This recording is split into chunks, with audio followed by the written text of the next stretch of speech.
नमस्कार जय जगन्नाथ। हिंदू धर्म रे कौनसी मध्य शुभ कार्य आरंभ पूर्वर गणेशंकर पूजा करा जाए। भगवान गणेश को विघ्न विनाशक और रीतिनीतिर स्वामी कहा जाए, किंतु कहीं सर्वप्रथम गणेश को पूजा करा जाए। हिंदू धर्म रे 33 कोटी देवी देवता और भगवान शिव मध्य गणेशंक पिता अटंती। ताहले पितांक पूर्वर कहीं पुत्रर पूजा करा जाए ताहा आमे आज यही वीडियो रे जानिबा पाइबा। तेबे चलतु वीडियोटी को स्टार्ट करवा। गणेशंक अर्थ अटे गणमानकर ईश्वर अर्थात गणमानकर स्वामी। कौनसी पूजा आराधना एवं अनुष्ठान और शुभ कार्य असुविधा न हेबा पाई सर्वप्रथम गणेशंकु पूजा करा जाए, तांकर कृपा प्राप्त करा जाए। ओम गणेशाय नमः स्तुति पाठ करा जाए। उचित अनुचित और कर्तव्य को ठीक भाव में जानिबा पाई सबु कार्य सर्वप्रथम गणेशंक पूजा करा जाए। थरे समस्त देवी देवतांक मध्यरे लड़ाई आरंभ हो गला कि प्रथमे पूजा कहार कराजिबो, किए समस्त देवी देवतांक मध्यरु अग्र पूजा हेबो। यह देखि इंद्रदेव कहिले मु समस्त देवी देवतांक राजा अटे, प्रथमे पूजा मोर हेबा दरकार। यह सुनी जल देवता कहिले प्रथमे तो पूजा मोर हेबा दरकार, कहीं ना बिना जल रे केही रही पारिबे नाही। मु चाहिले बिना जल रे लोक मानंकु मारी पारिबी ओ जल रे प्रलय आनी पारिबी, तेणु मोर पूजा आग हेबा उचित। तो यह सुनी वायुदेवता आसिले और कहिले बिना जल रे तो लोक किछि दिन बंची पारिबे, किंतु बिना वायु रे लोक तो किछि क्षण भी बंची पारिबे नाही। तेणु सर्वप्रथम पूजा मोर हेबा दरकार। यह परे अग्निदेवता कहिले बिना जल और वायु रे तो लोक माने मरीजिबे, किंतु बिना अग्नि रे तुमे देवता माने मध्य भोजन प्राप्त करि परिबो नाही कि किछि यज्ञ हवन करि परिबो नाही। तेणु पूजा मध्य प्रथमे मोर हेबा दरकार। एमिति सबु देवी देवता निज निज मध्यरे लड़ाई करिबारे लागिले। यह देखि इंद्रदेव कहिले एमितिरे किछि समाधान होई परिबो नाही, चलो आमे समस्ते महादेवंक पाखकु जिबा, से ही ए समस्यार समाधान करिवे।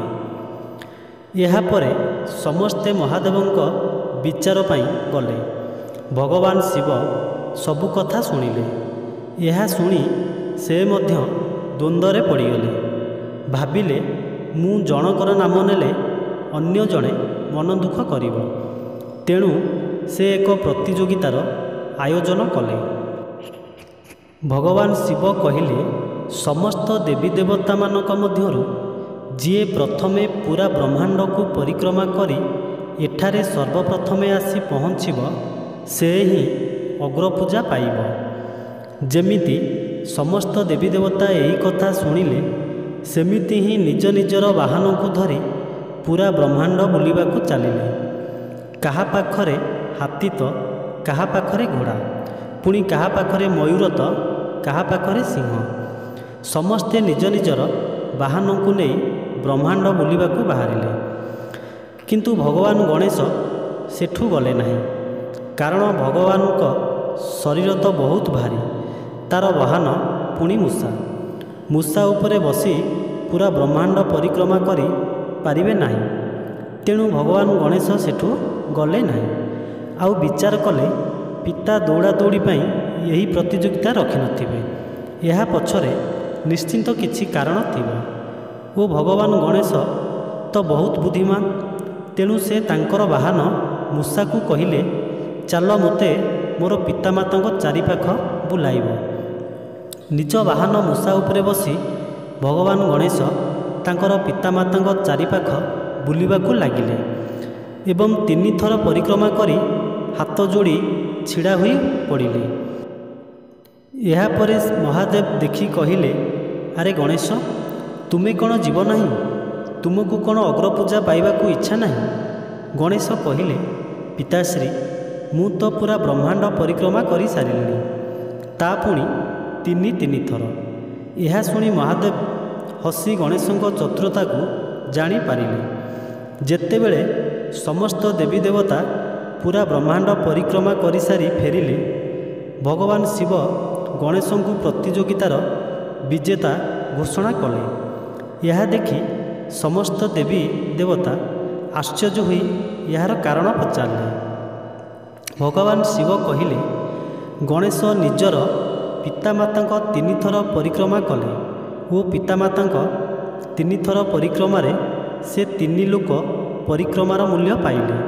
ଏହା ପୁରା ବ୍ରହ୍ମାଣ୍ଡ ପରିକ୍ରମା ଠାରୁ ବଡ଼ ଅଟେ। ତେଣୁ ବିଜେତା ତ ଗଣେଶ ହିଁ ଅଟନ୍ତି। ଭଗବାନ ଶିବ ଗଣେଶକୁ କହିଲେ, ଏହି ସଂସାରରେ ତୁମଠାରୁ ଚତୁର ଆଉ କେହି ନାହାନ୍ତି।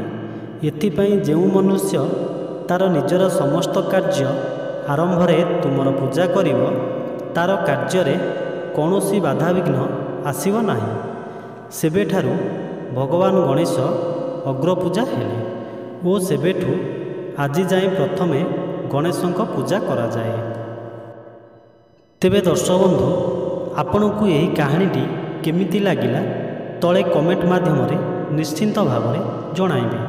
ଆଶା କରୁଛି କାହାଣୀଟି ଆପଣମାନଙ୍କୁ ଭଲ ଲାଗିଥିବ। ତେବେ ଏହିପରି ନୂଆ ନୂଆ ଭିଡ଼ିଓ ଦେଖିବା ପାଇଁ ଆମ ଚ୍ୟାନେଲଟିକୁ ସବସ୍କ୍ରାଇବ୍ କରନ୍ତୁ। ଜୟ ଜଗନ୍ନାଥ।